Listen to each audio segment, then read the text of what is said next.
முடிவில்லாத வாழ்வை தேடி வருகிறேன் இறைவா, முன்னிலையில் மண்டியிட்டு கிடக்கின்றேன் ஏசையா. முடிவில்லாத வாழ்வை தேடி வருகிறேன், நானே உயிர் தரும் ஊற்று என்ற வார்த்தையின் பொருள் என்னவோ. நானே உயிர் தரும் ஊற்று என்ற வார்த்தையின் பொருள் என்னவோ. உன்னூற்று பருகும் எனக்கென்றும் இறப்பில்லையோ, இரவில்லையோ, தாகமில்லையோ. முடிவில்லாத வாழ்வை தேடி வருகிறேன் இறைவா,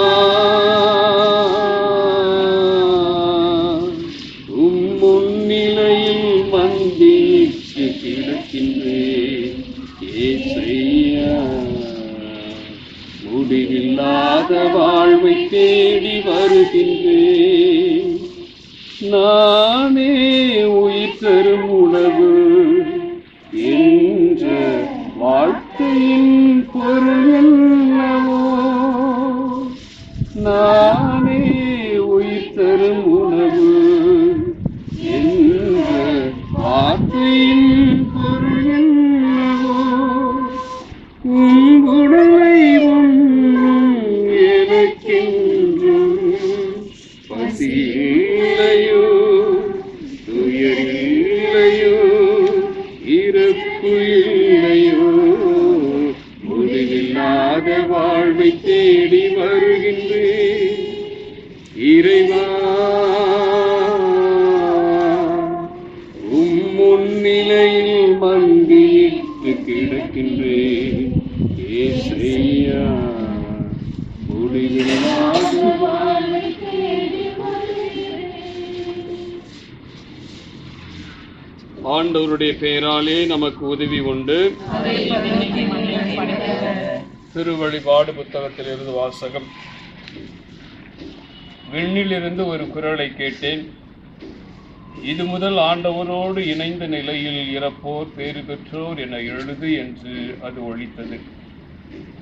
அதற்கு தூய ஆவியார், ஆம், அவர்கள் தங்கள் உழைப்பிலிருந்து ஓய்வு பெறுவார்கள், ஏனெனில் அவர்களின் செயல்கள் அவர்களை பின்தொடரும் என்று கூறினார். இது ஆண்டவர் வழங்கும் அருள்வாக்கு. நம்மிடையே வாழ்ந்து இறந்து போன இறைவன் அடியார் நம் அருட் சகோதரி ஷோபா சந்திரசேகர் இவர்களுக்காக மன்றாடுவோம். விண்ணுலகில் இருக்கிற எங்கள் தந்தையே,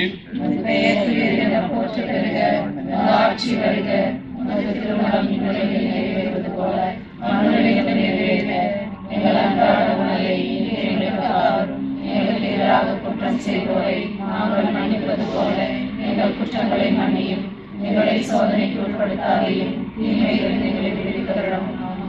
இறைவா, இரக்கம் காட்டுவதும் மன்னிப்பளிப்பதும் உமது இயல்பு. ஆகையால் உமது திருவடிகளுக்கு வந்துள்ள எம் அன்பு அருட் சகோதரி ஷோபா சந்திரசேகரன் இவர்கள் ஆன்மா மீது இரக்கம் கொண்டு அவருடைய உறவினர் நண்பர்கள் உமக்கு நாங்கள் செலுத்தும் ஜெபங்களை ஏற்று அவரது குற்றங்களையும் அவற்றிற்குரிய தண்டனையும் மன்னித்து அமைதியையும் முடிவில்லா வாழ்வையும் தந்திடுமாறு எங்கள் ஆண்டவராகிய இயேசு கிறிஸ்து வழியாக உம்மை மன்றாடுகிறோம். ஆமென்.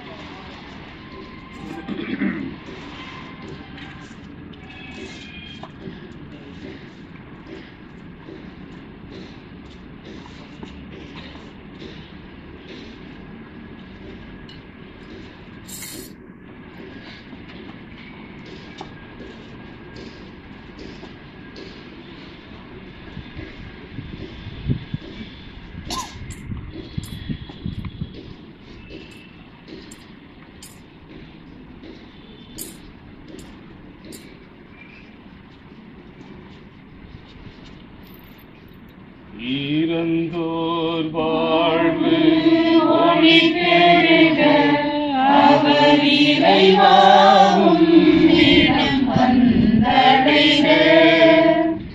இறந்தோர் வாழ்வு ஒளி பெருக அவர் இறைவாவும் இடம் வந்தடைக.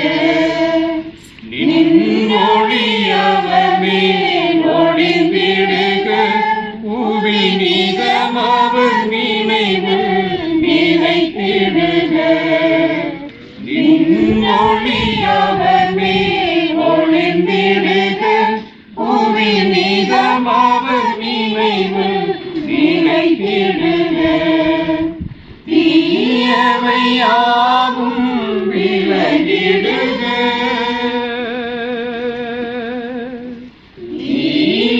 தீயவையாவும் விலகிடுக. அவர் தினமும் மகிழ்வில் நிலைத்திடுக. இறந்தோர் வாழ்வு ஒளி பெருக அவர் இறைவாவும் இடம் வந்தடைக. விண்ணக சீயோன் நகரினிலே நீதம் மன்னாளும் புகழ் அவர் இசைக்க. விண்ணக சீயோன் நகரினிலே நீதம் மன்னாளும் புகழ் அவர் இசைக்க.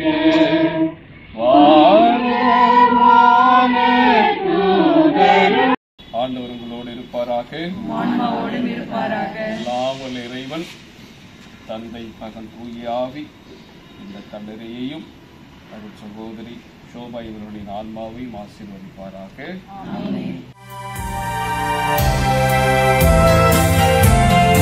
யாரிடம் செல்வோம் இறைவா, வாழ்வு தரும் வார்த்தை எல்லாம் உம்மிடம் அன்றோ உள்ளன.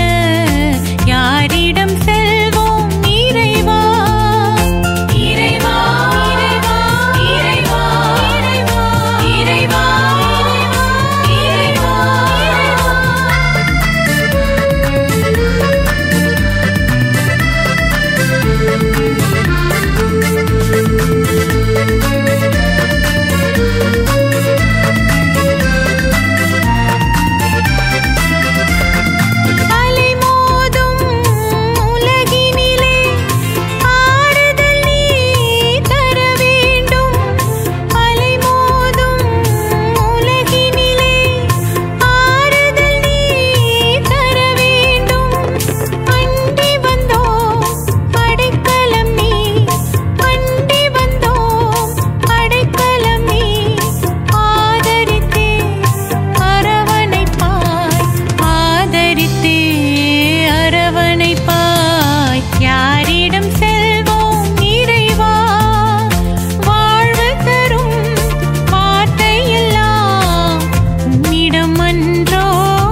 நீயும் நீர் பாய்ந்த தோட்டம் போலும் ஒருபோதும் வற்றாத நீரூற்று போலும் இருப்பாய்.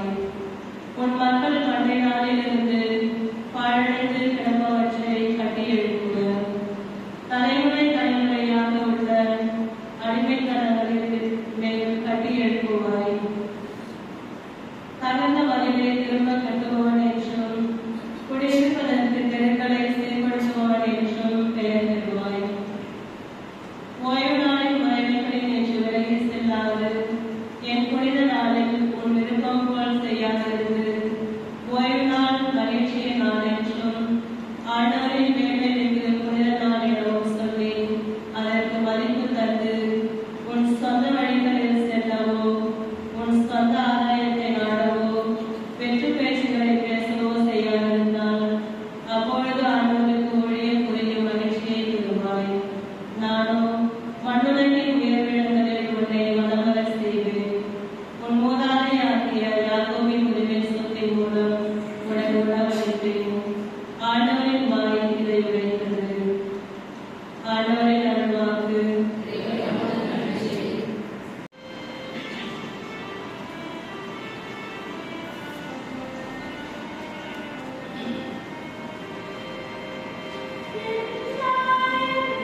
இயேசு சுங்கச்சாவடியில் அமர்ந்திருந்த லேவி என்னும் பெயருடைய வரி கட்டுபவர் ஒருவரை கண்டார். அவரிடம், என்னை பின்பற்றி வா என்றார். அவர் அனைத்தையும் விட்டுவிட்டு எழுந்து இயேசுவை பின்பற்றி சென்றார். இந்த லேவி நம் வீட்டில் அவருக்கு ஒரு புதிய விருது அளித்தார். வரி கட்டுபவர்களும் மற்றவர்களும் பெரும் திரளாய் அவரோடு பந்தியில் அமர்ந்தார். பரிசேயர்களும் அவர்களை சேர்ந்த மறைநூல் அறிஞர்களும் முன்னின்று இயேசுவின் சீடர்கள், வரி கட்டுபவர்களோடும் பாவிகளோடும் சேர்ந்து நீங்கள் உண்பதும் குடிப்பதும் ஏன் என்று கேட்டார். இயேசு அவர்களுக்கு மறுமொழியாக, நோய் அற்றவருக்கு அல்ல, நோய் உற்றவர்க்கே மருத்துவர் தேவை, நேர்மையாளர்களை அல்ல, பாவிகளையே மனம் மாற அழைக்க வந்தேன் என்றார். ஆண்டவரின் அருள்வாக்கு.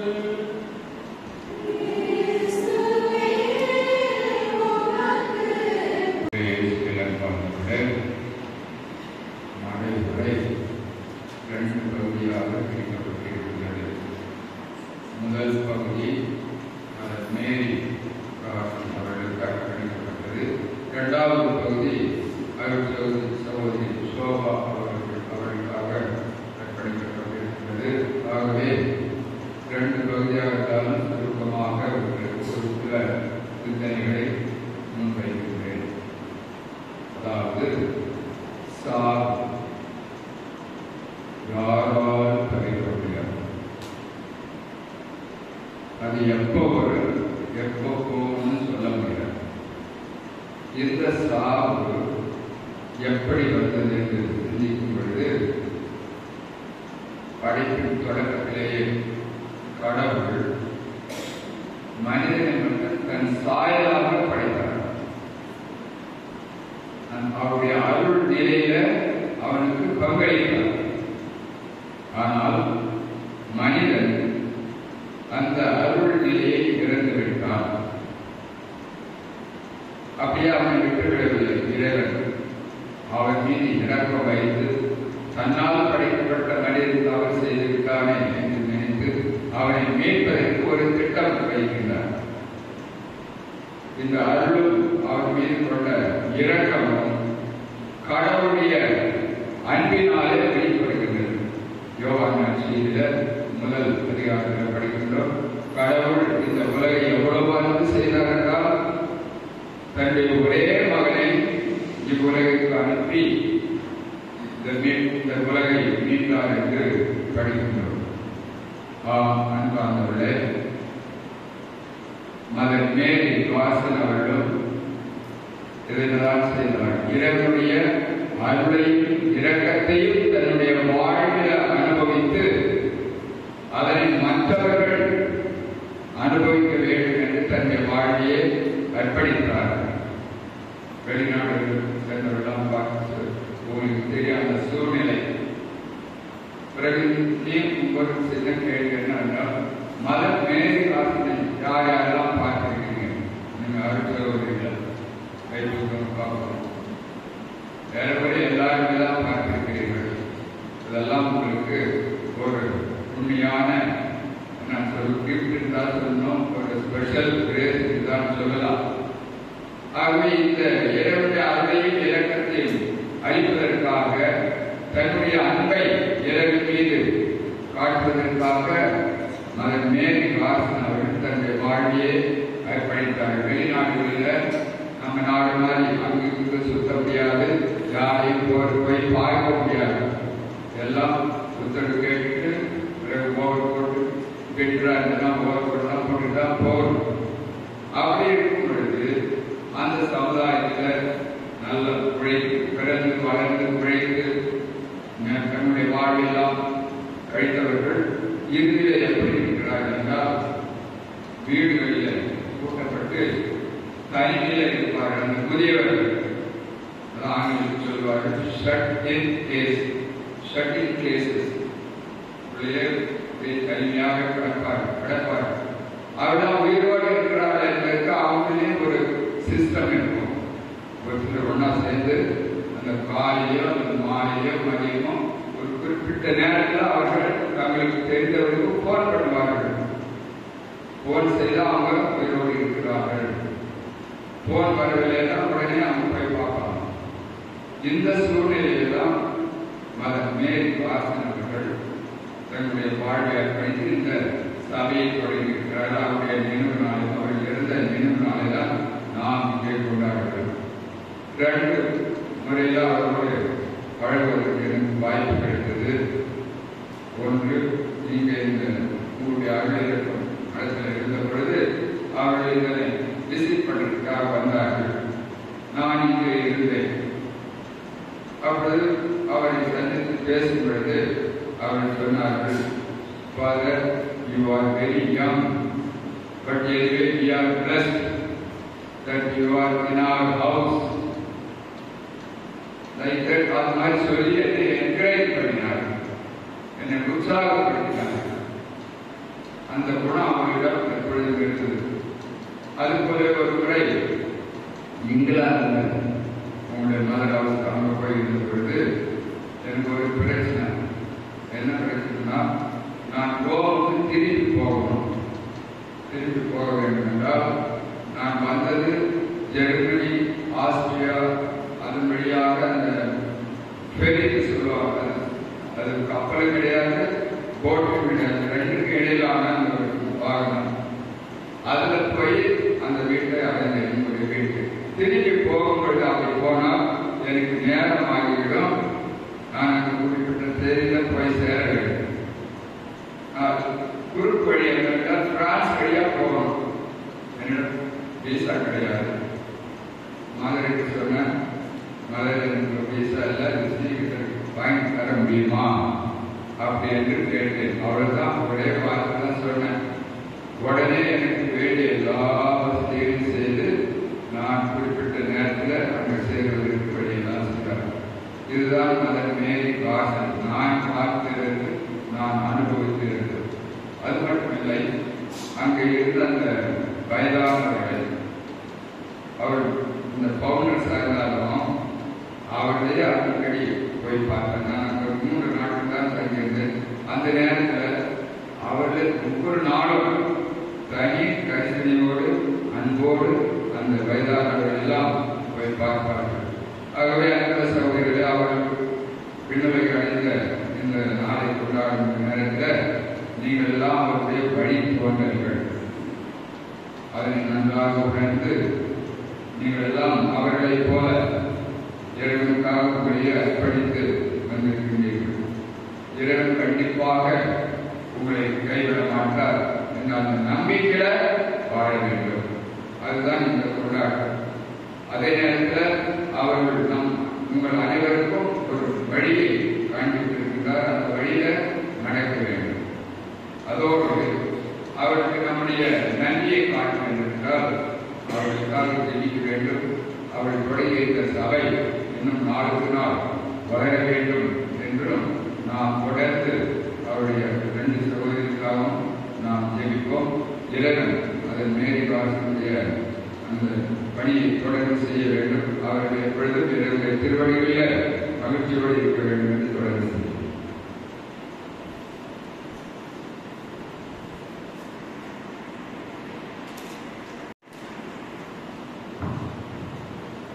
புனித பவுல் ரோமேயர்களுடைய திருமுகம் 3ஆம் அதிகாரம் 23ஆம் வாக்கியத்தில் இவ்வாறு எழுதியிருக்கிறார்.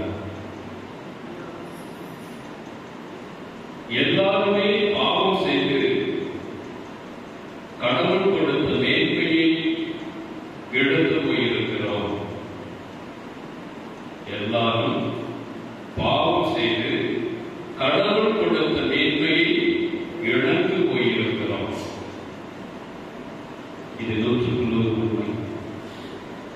ஆதாமில் தொடங்கி இந்நாள் வரை நாம் எல்லோரும் பல வகைகளில் பாவங்கள் செய்து கடவுள் நமக்கு கொடுத்த மேன்மையை, மகிமையை, விண்ணக வாழ்வை, அருள் வாழ்வை, நித்திய வாழ்வை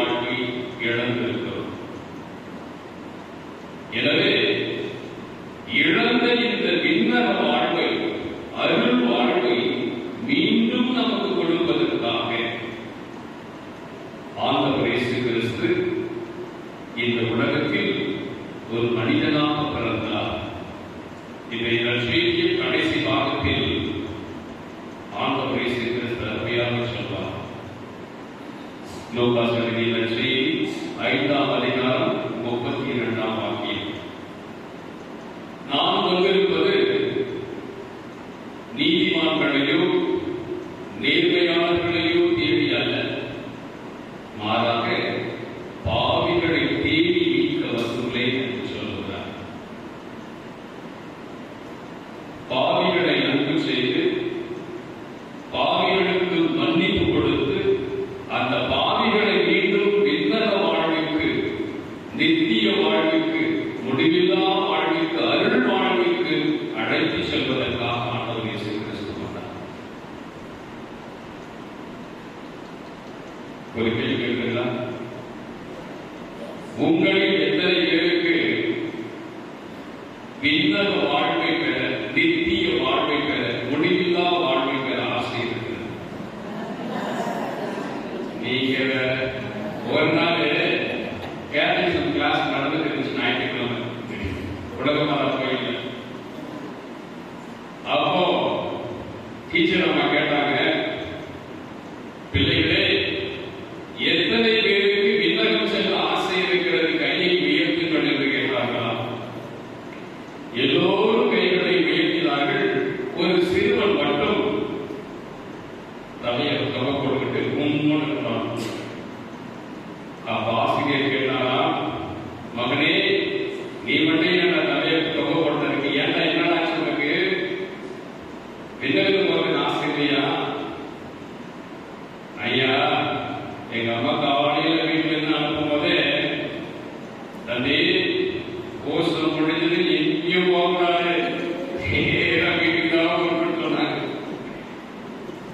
ஆனா கண்டிப்பாக அந்த சிறுவனுக்கு ஆசை இருந்ததோ இல்லையோ, நம்ம எல்லோருக்கும் ஆசை.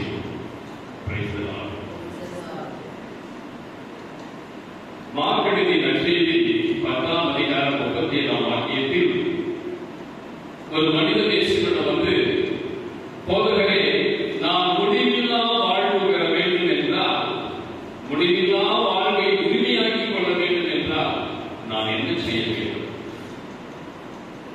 ஆண்டவர் சொல்லுகிறார், 10 கட்டளைகளை கடைபிடி, நீ நிலத்துக்கு செல்வாய். அவன் தன்னையே நீதிமானாக்கிக் கொண்டு இவற்றையெல்லாம் நான் கடைபிடிக்கிறேன் என்று பாராளுகிறார். அது ஒருவர் விட்டுவிடுகிறது. ஆண்டவர் சொல்லுகிறார், நீ விண்ணக வாழ்வை ஆதாயமாக்கிக் கொள்ள வேண்டும் என்றால் கடவுளின் கட்டளையின்படி வாழ வேண்டும். சுருக்கமாக சொன்னால், நித்திய வாழ்வு எல்லோருக்கும் கிடைக்காது. அதுதான் நிதர்சனமான உண்மை. நித்திய வாழ்வு நாம் வாழும் வாழ்வை பொறுத்து அமைகிறது. இந்த மண்ணுலகில் நீ கடைபிடிக்கும் மதிப்பீடுகளை கொண்டு அமைகிறது. யோவான் நற்செய்தியில் நம் அருளாளர் இயேசு கிறிஸ்து 3 நிபந்தனைகளை நாம் முன்வைக்கிறார்.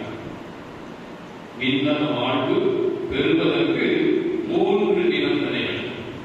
முதலாவது ஆண்டவர் இயேசு கிறிஸ்துவில் விசுவாசம் உள்ளவர்களாக இருக்க வேண்டும். யோவான் எழுதிய நற்செய்தி 3ஆம் அதிகாரம் 36ஆம் இறைவார்த்தை, மறுமகனில் விசுவாசம் கொள்ளும் எல்லோரும் நிலை வாழ்வை பெறுவார்கள். எல்லாருக்கும் நித்திய வாழ்வு கிடைக்காது. யார் இயேசுவில் விசுவாசம் வைத்து இயேசுவை இரட்சகராக கடவுளாக ஏற்றுக்கொள்கிறார்களோ அவர்களுக்கு மட்டும்தான் நித்திய வாழ்வு, நிலை வாழ்வு. முதல் நிபந்தனை. இரண்டாவது நிபந்தனை, அதே யோவான் எழுதிய நற்செய்தி 8ஆம் அதிகாரம் 51, 52 வாக்கியங்களில் படிக்கிறோம். ஆண்டவர் இயேசு கிறிஸ்து சொல்கிறார், என் போதனையை என் வார்த்தையை கடைபிடிப்போர் நித்திய வாழ்வை பெறுவார்கள், அவர்களுக்கு சாவே கிடையாது. Praise the Lord. Praise the Lord. யார் யாரெல்லாம் ஆண்டவர் இயேசு கிறிஸ்துவில் விசுவாசம் வைத்து அவரின் போதனையின் பிரகாரமாக வாழ்கிறார்களோ, அவரின் மதிப்பீடுகளில் கடைபிடித்து அதன் பிரகாரம் தன்னுடைய வாழ்க்கையை அமைத்துக் கொள்கிறார்களோ, அவர்களுக்கு மட்டும்தான் நித்திய வாழ்வு.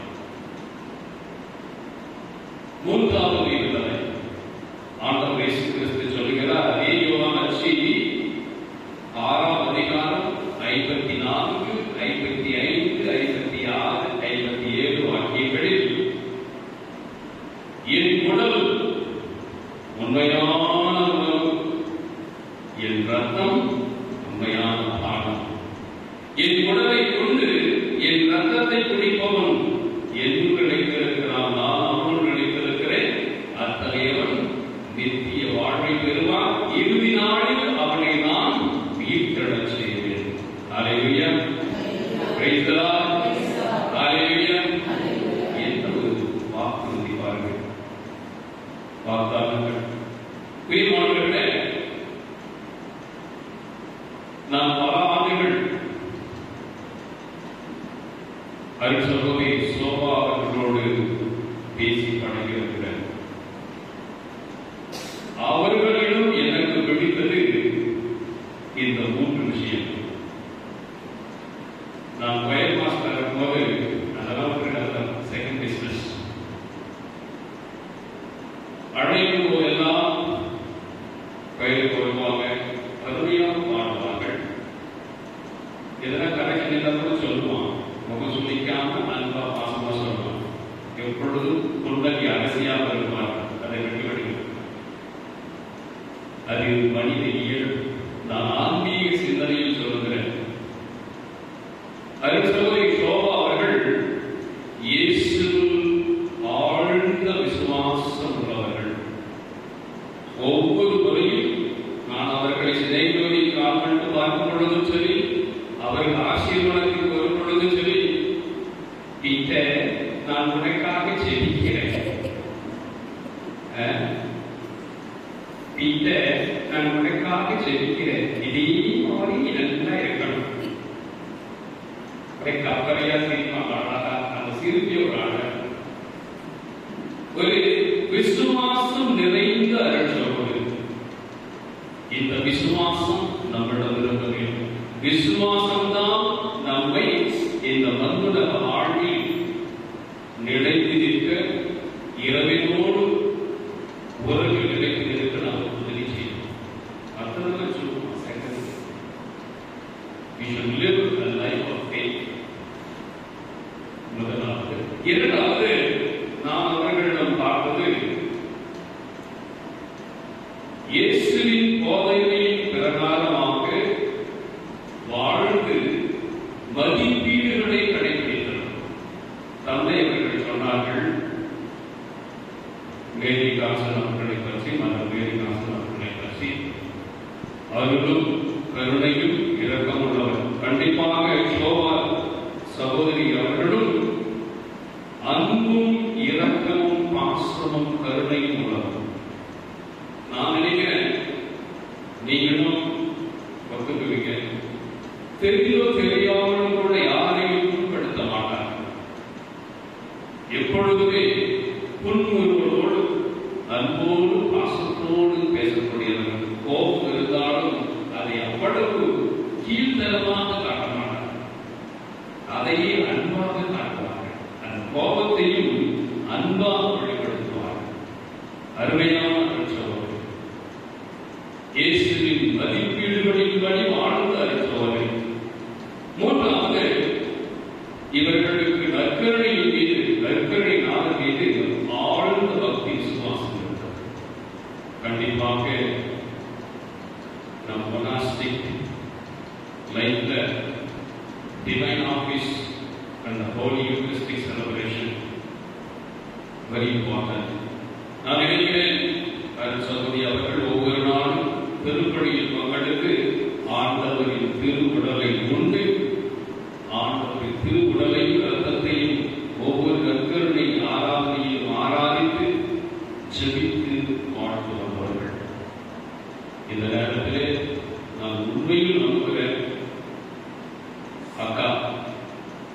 அருள் சகோதரி சோபா சந்திரசேகர் அவர்கள் இன்று ஆண்டவனின் சந்ததியில் இருக்கிறார்கள். ஏனென்றால் அவர் இயேசு வைத்த ஆழ்ந்த விசுவாசத்தின் நிமித்தம் இவர்கள் கடைபிடித்த விடுளிய மதிப்பீடுகளின் நிமித்தம், அன்பு, பாசம், கருணை, இரக்கம் இவற்றின் நிமித்தம் இவர்கள் தங்களின் நாதங்களில் வைத்த பக்தி விசுவாசத்தின் நிமித்தம் அவர்கள் இன்று தங்களுடைய பாவங்களுக்கு மன்னிப்பு பெற்று இயேசுவின் ரத்தத்தினால் அவர்கள் பாவங்கள் கழுவ பெற்று இயேசுவின் சன்னதியில் புனிதர்களோடு வானதூதர்களோடு 24 மணி நேரமும் அவர்களை தரிசித்துக் கொண்டிருப்பார்கள். நான் திருப்பணிக்கு முன்பாகவும் சொன்னேன், பேசுவதற்கு கண்டிப்பாக நான் நம்புகிறேன். ஷோபாக்கா எனக்காக ஒரு பெருமத்தோடு சொன்னேன், எனக்காக இன்றும் ஜெபித்துக் கொண்டிருப்பார்கள். எல்லாருமே இந்தியை பார்த்து இவர்களுக்கு தந்தருமானவரே முடிவில்லாத பேருரை இவர்கள் மீது ஒளிவதாக. ஆமென். காணிக்கை பாடல். விசுவாசிகள் நன்றாக.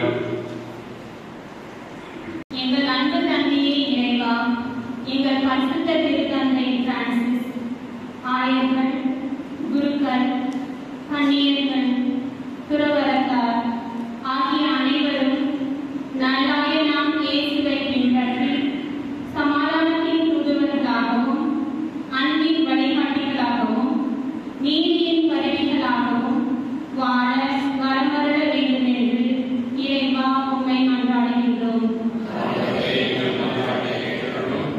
உங்களுக்கு அமைதி உரித்தாக என்று மொழிந்த எங்கள் அன்பு தந்தையே, பல்வேறு நாடுகளில் ஏற்பட்டுள்ள பிரச்சனைகள் மற்றும் இயற்கை இடர்பாடுகளால் உலகின் அமைதியற்ற மற்றும் ஆதரவற்ற நிலையை காண்கின்றோம்.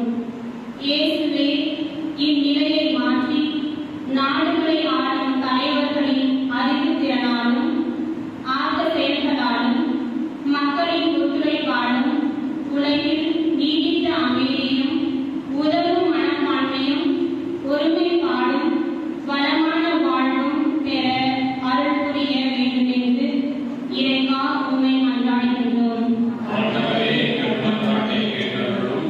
எங்கள் அன்பு தந்தையே, ஒரே திருமுழுக்கினால் உமக்கு சொந்தமான நாங்கள் முழுமையான விசுவாசத்தால் நினைத்து பெற்று வாழவும், மேலும் நாங்கள் நடத்துகின்ற எங்கள் மருத்துவமனை, முதியோர் இல்லம், குழந்தைகள் காப்பகம், செவிலியர் கல்விக்கூடம் இவற்றில் பணிபுரியும் நாங்கள் ஒரே குடும்பமாக உமது அழைப்பிற்கேற்ப வாழவும், உண்மைக்கு சான்று பகர்ந்து வாழவும், விசுவசிப்போர் அனைவரிடமும் ஒற்றுமையும் அமைதி உணர்வும் உருவாக உறுதியுடன் உழைக்கவும் உமது ஆவியின் அருளை பொழிய வேண்டும் என்று இறைவா உம்மை மன்றாடுகின்றோம்.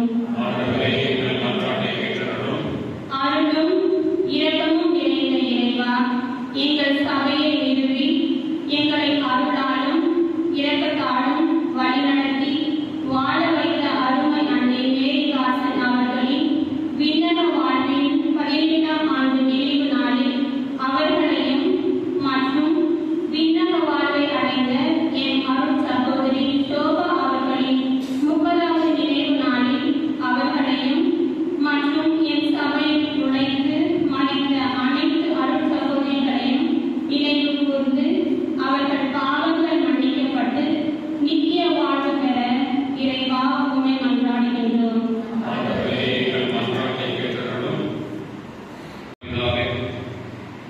இதோ இந்த மதிய நேரத்தில் காக்கும் கோடான கோடி நன்றி தகப்பனே.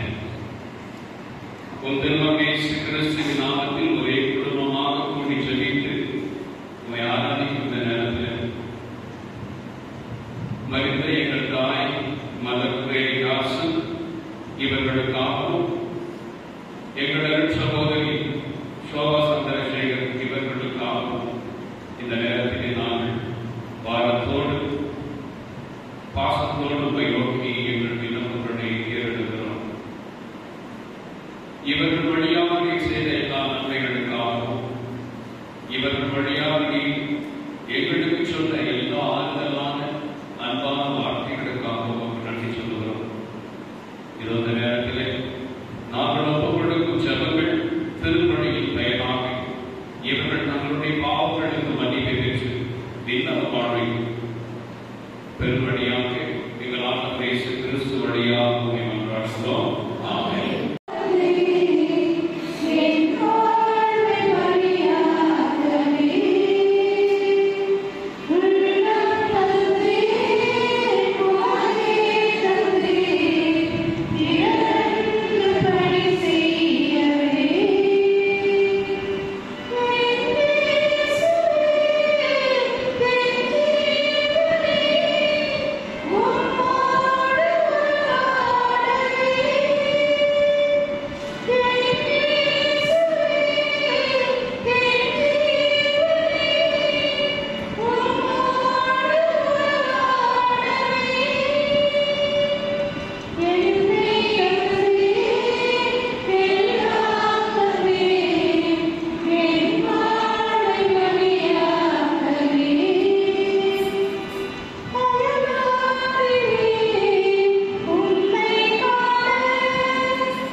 Oh, yeah.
உங்களுக்காக கையளிக்கப்படும் என் உடல்.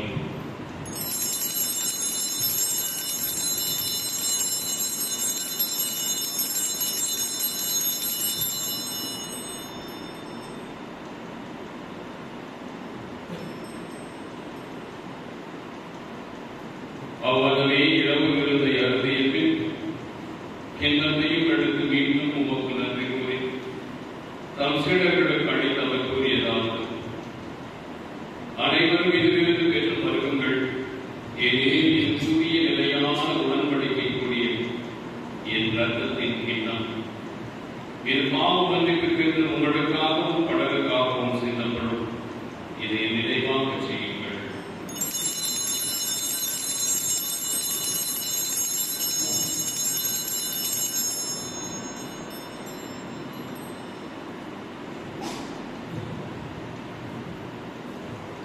நம்பிக்கையின் மறைபொருள்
மீட்பரின் கட்டளையால் கற்பிக்கப்பட்டு இறைவனிப்பினையால் பேச்சு பெற்ற நாம் புரிந்து சொல்வோம்.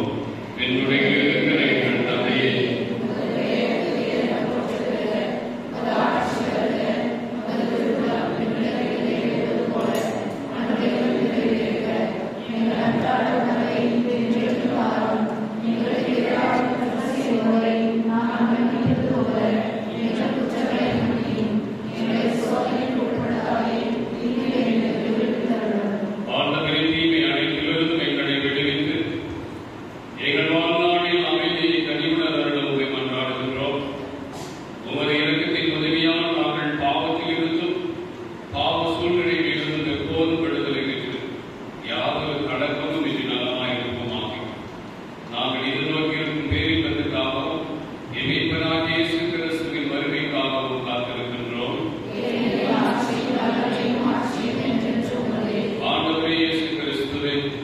அமைதியை உங்களுக்கு விட்டுச் செல்கின்றேன், என் அமைதியை உங்களுக்கு அளிக்கின்றேன் என்றும் திருத்தூதர்களுக்கு மொழிகிறேன். இதை எங்கள் பாவங்களை பாராமல் இங்கே குழுமியிருப்பது திரு அவையின் நம்பிக்கையை கண்ணோக்கி உமது திருவுளத்துக்கு ஏற்பதற்கு அமைதியை ஒற்றுமையும் அளித்தருள்வீராக. என்றென்றும் வாழ்த்து ஆட்சி செய்கின்றவர்களே, ஆண்டவருடைய அன்பு சமாதானம் என்று உங்களோடு இருப்பதாக. ஒருவருக்கொருவர் அன்பின் சமாதானத்தை பகிர்ந்து கொள்வோம்.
உயிருள்ள கடவுளின் திருமகன் நம் எல்லோரின் தாய் அன்னை மரியாளின் அன்பு மைந்தன் இயேசு கிறிஸ்து,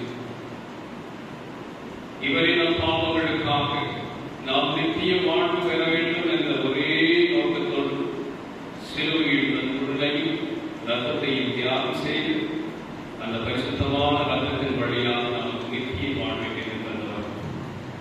இவர் திருவிருந்துக்கு அழைக்க பெற்றதால் எல்லோரும் பேர் பெற்றவர்கள்.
மன்றாடுவோமாக.